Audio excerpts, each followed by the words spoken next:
તો સુપ્રસિદ્ધ યાત્રાધામ ડાકોર ખાતે મહાપૂનમ નિમિત્તે લાખો ભાવિકો રણછોડરાય ભગવાનના દર્શનાર્થે ઉમટી પડ્યા।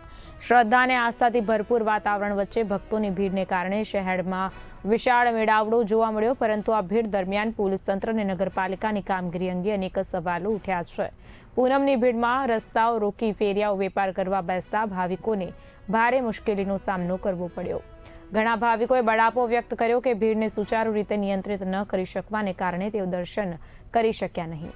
રસ્તાઓ પર બેરિકેડિંગ કરાતા મુખ્ય માર્ગો બંધ થઈ જતા ભાવિકોને ગલીઓમાંથી પસાર થવું પડ્યું હતું।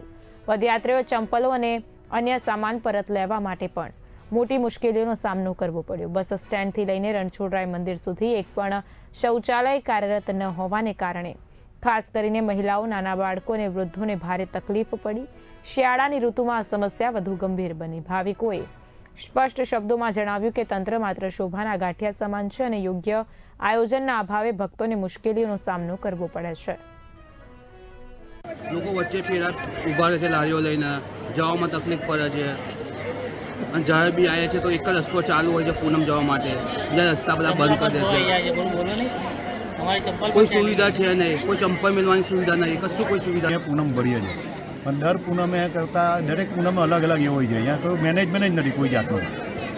દરેક પૂનમ અમને બહુ તકલીફ પડે। તો વચ્ચે ફેરિયાઓ છે, વચ્ચે દુકાનો જે ખુલ્લી હોય છે તેના લીધે શું થાય છે કે લોકો ખરીદી દર્શન કરીને આવ્યા પછી બી લોકો અહીંયા ખરીદી કરવું પડે, જેના લીધે જે દર્શનાર્થીને બહુ તકલીફ પડે છે।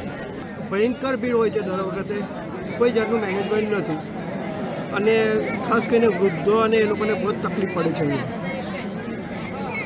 બાથરૂમની પણ સુવિધા નથી, બહાર નીકળતા એક જ બાથરૂમ મળે છે, કોઈ યુરિનર જવું હોય તો બી તકલીફ પડે છે ત્યાં આગળ। બીજું કે જે આ પૂનમની સાથે ખાસ એટલી બધી ગીર્દી થાય છે, થોડા સ્લોટમાં જવા દે, 50-50ના સ્લોટમાં, તો એ સગવડ પડે, એ લોકો માટે કન્વિન્યન્સ બનશે।